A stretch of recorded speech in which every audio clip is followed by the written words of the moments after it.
حضرت زرقانی رحمہ اللہ ایک بڑا اپنی سند کے ساتھ ایک عجیب واقعہ لکھتے ہیں جس سے رسالت مآب علیہ الصلوۃ والسلام کی عظمت واضح ہوتی.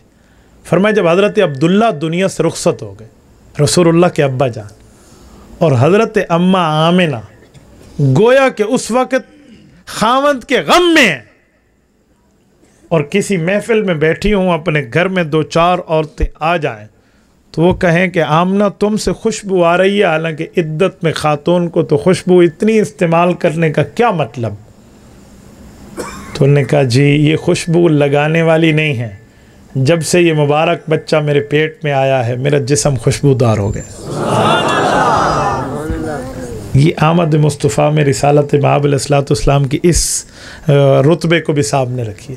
اور میرے دوستو، یہ جو عام طور پہ بچوں کو ماں پیٹ میں اٹھاتی ہے تو تکلیف محسوس کرتی ہے، جیسے قرآن نے بھی تکلیف اور کرہن کے لفظ سے بیان کیا ہے.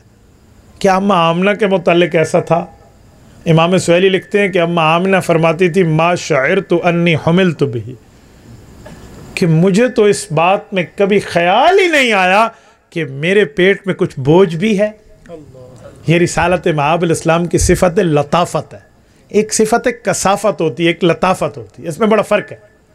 ایک چیز کثیف ہے، ایک لطیف ہے. عربی کے لفظ ہے، میں اردو میں آپ کو سمجھانے کی کوشش کرتا ہوں. چیز ہو اور اس کا وزن ہو، اسے کہتے ہیں کثیف. چیز ہو وزن میں نہ آئے اسے کہتے ہیں لطیف. آپ کے ذہن میں سوال اٹھے گا کہ مولانا ایسی بھی کوئی چیز ہے جو ہو بھی اور وزن بھی نہ ہو؟ کیا کوئی چھوٹی سی چیز ہوگی؟ میں کہتا ہوں نہیں، بڑی سی چیزیں بھی ہیں جس کا وزن نہیں ہے. آپ کہیں گے وزن نہیں ہے تو بڑی کیسے؟ میں مثال دیتا ہوں. اس موبائل میں ایک سم لگی ہوئی ہے جو آپ کے موبائل میں بھی ہے. میں آپ سے پوچھنے لگا ہوں اس سم کا بھی کوئی وزن تو ہوتا ہے نا، چاہے جتنا بھی ہو. آپ اس سم کا وزن رکھیں، ترازو میں تولیں.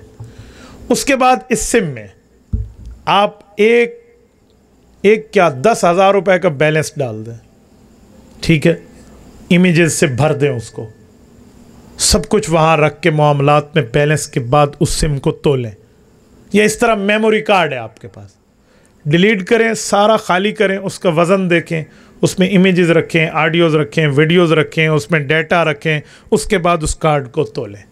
کیا اس سم میں بیلنس آنے سے اور میموری کارڈ میں پورا ڈیٹا آ جانے سے اس کا وزن بڑھ جائے گا؟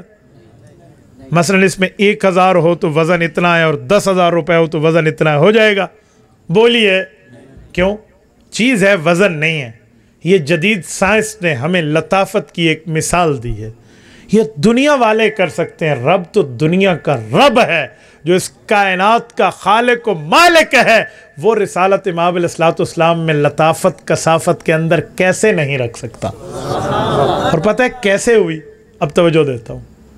حضرت ابوبکر صدیق رضی اللہ عنہ نے رسالت مآب علیہ السلام کو ہجرت کی رات اپنے کندھوں پر اٹھایا تھا. اور ابوبکر کوئی جسمانی طور پہ پہلوان نہیں تھے یہ دوسرے کو اٹھا لیں. کانا نحیف الجثہ، ان کے لیے آتے یعنی کہ یہ ہیلدی نہیں تھے بلکہ جسمانی طور پہ کمزور تھے. ایمانی طاقت اور ہے اور جسمانی بات کرو، جسمانی طور پہ کمزور ہے.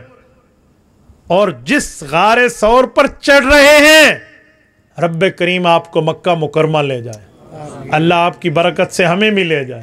آپ جبل نور پر ذرا چڑھ کے غار ثور کو دیکھنا اور مجھے بتانا کہ غار ثور پہ اکیلا بندہ چڑھ سکتا ہے؟ اگر راستے نہ ہوں جو آج کل راستے بنے ہیں، کوئی اکیلا چڑھ کے دکھائے. اکیلا چڑھنا مشکل ہے. ابو بکر کی محبت دیکھیں، حضور کو اٹھا کر لے گئے. یہاں بھی کثافت اور لطافت کے منظر کو سامنے رکھیں گے تو آپ اس مسئلے کو حل کر پائیں گے، ورنہ یہاں کا جواب دینا کوئی خالہ جی کے گھر کی بات نہیں ہے. تو یہ رسالت مآب علیہ السلام میں چیزیں تھیں. اسی وجہ سے اماں آمنہ کیا فرماتی ہیں؟ ما شعرت انی حملت بہ، مجھے تو پتہ ہی نہیں ہے میں رسالت مآب علیہ السلام جو میرا بیٹا ہے میں نے اس کو اپنی پیٹ میں اور اپنے جان میں اٹھایا ہوا. حضور اقدس صلی اللہ علیہ وسلم کی میرے دوستو یہاں شان بھی ظاہر ہے آمد سے پہلے.